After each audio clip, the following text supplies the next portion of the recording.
So today I will talk on a small sutta regarding how we can build a strong community, a strong state, or a strong country.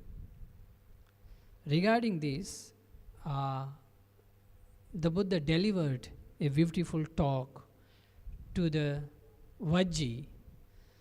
There was a country during the time of the Buddha called, what was its name?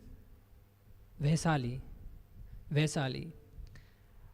That was the republic country and considered to be a very powerful country. No one can defeat that country. They were very, very powerful. So once the Buddha was staying near Vesali at Sarandada tree shrine, then several Vajji people visited to the Buddha, and they paid their homage to him. And after paying homage, they sat on one side. Then the Buddha said, Lichavis, listen carefully. I will give a Dhamma talk that will prevent you from decline. And you listen carefully.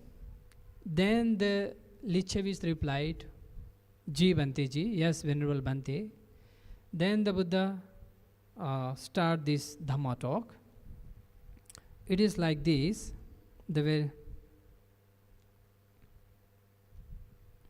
very first, it starts like this. In the first point, Buddha said that as long as Vajjis meet frequently and have many meetings, they can expect growth, not decline. As long as they meet frequently and they have many meetings, and when we have meetings, then we can correct each other. This is the benefit when we have meetings. So as long as they meet frequently and have many meetings, they can expect growth but not decline. This is the first point which Buddha said. Then the Buddha goes on, as long as the Vajjis meet in harmony, live in harmony, and carry on their business in harmony, they can expect growth, not decline. Again, the harmony, normally the people, we can see when people have meetings. In the meetings we can also see sometimes they fight.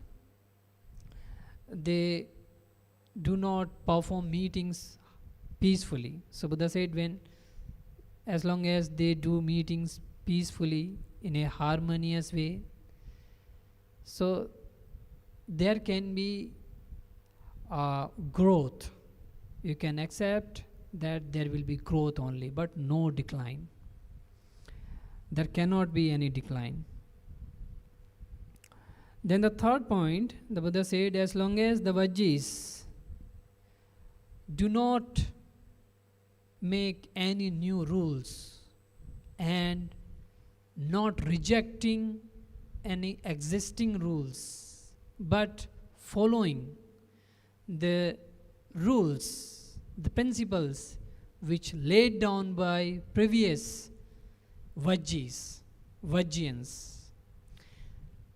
In this way, there can be growth, but not decline. This is the third point. The fourth point which Buddha said,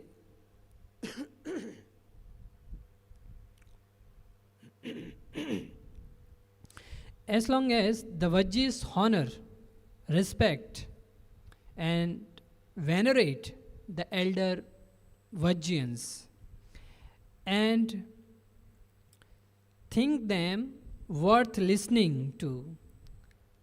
They pay respect to the elders, venerate them, and they think that the elder Vajjayans are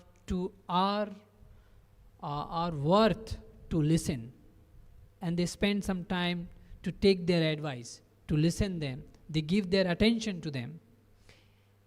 If they do like this, then there can be growth only, but not decline.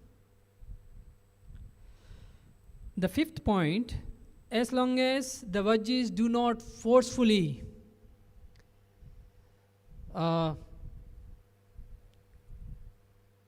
catch a girl or kidnap a girl and make her to marry with them, if they don't do in this way, then there can be growth but not decline. So this is very important point, because they were kings, so they can kidnap any girl from any clan, and when they do like this, then there can be a war. When the war happens, then two countries can face problems. It means they will decline. So that is why the Buddha said, as long as the Vajjins are not doing these things, then they can expect growth but not decline. Then there is this sixth point, that as long as the Vajjayans show respect and honor to the shrine of Vajjayans, the elders who passed away, and they visit to their shrine and show their respect and veneration, and not forgetting or neglecting the proper spirit offerings were given in the past. They still remembering those offerings, whatever they have offered and whatever respect they have showed to the shrine of Vajjis. If they do like this, they can expect the growth, not decline. Then the last point which Buddha said, seventh point, that is, as long as Vajjayans prepare shelters, protections and security for arhantas, for enlightened beings, for their living, for their comfort, they can expect growth, not decline. So these are the 7 factors. So last one, we can take an example from Maharaja Asoka, Samrat Asoka. Like when he had a war with Kalinga, he killed many people, and from his side also many people were killed. And he was very unhappy and sad because of this war. He saw in Kalinga war that the armies were fighting continuously. When they died, then the people of Kalinga were coming to fight. Then this king saw, King Asoka, and he asked them, "Where are you going?" They said that, "Oh, so and so king came and attacked our country, so we are going to fight with him." So he became very surprised with this. And then some elderly people also coming for the war. Then king asked them, "Where are you going?" Same thing they replied. And in the last, some children were also coming, and he asked, "Where are you going?" They said they are going for war. So many people were killed in this war. He was not happy, and when he saw the river were turned into blood, he was shaken with this view. And whole night he could not sleep. He was walking all the night, and suddenly a voice came to his and he listened a voice. By that voice was from his own nephew. His name was Nigroda. So he was one of the nephew of King Asoka. Before, when Asoka was killing his brothers, one of his brother's wife ran away from the palace when the baby was in the stomach. She was about to give birth. At that time only, she ran away from the palace. Then she gave birth to this Nigroda, and he was ordained under great Arhant Muggali Puttati Sathera. And then when the king was walking, then this small novice said that, "Oh Devanapiya, come here." So that was the Devanapiyatissa, I think, was the name. Devanapiyatissa. So Devanapiyatissa was his real name. And when he heard this name, he became surprised, because no one knows this name. No one know this is his name.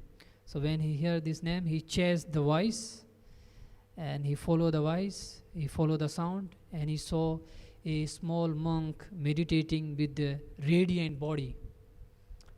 And he saw, and after seeing him, King Asoka became calm. And then this novice uttered a gatha, a stanza from Dhammapada. He said, "Appamado amatang padang, pamado appamado amatang padang, pamado machuno padang, appamatta namiyanti, hepamatta yata mata," which means those who mindful, they never die, and those who are with unmindful, it is like they have already died. They are already dead. And those who practice mindfulness, they realize amatapada, deathlessness, on the path of deathlessness. Then after hearing this gatha, King Asoka became very happy and composed, relaxed. Then he asked, "Who is your teacher?" Then he introduced to his teacher. His name was Muggali Puttati Sathira Banti. Then Maharaja King came in the contact with his teacher, and then he learned Dhamma under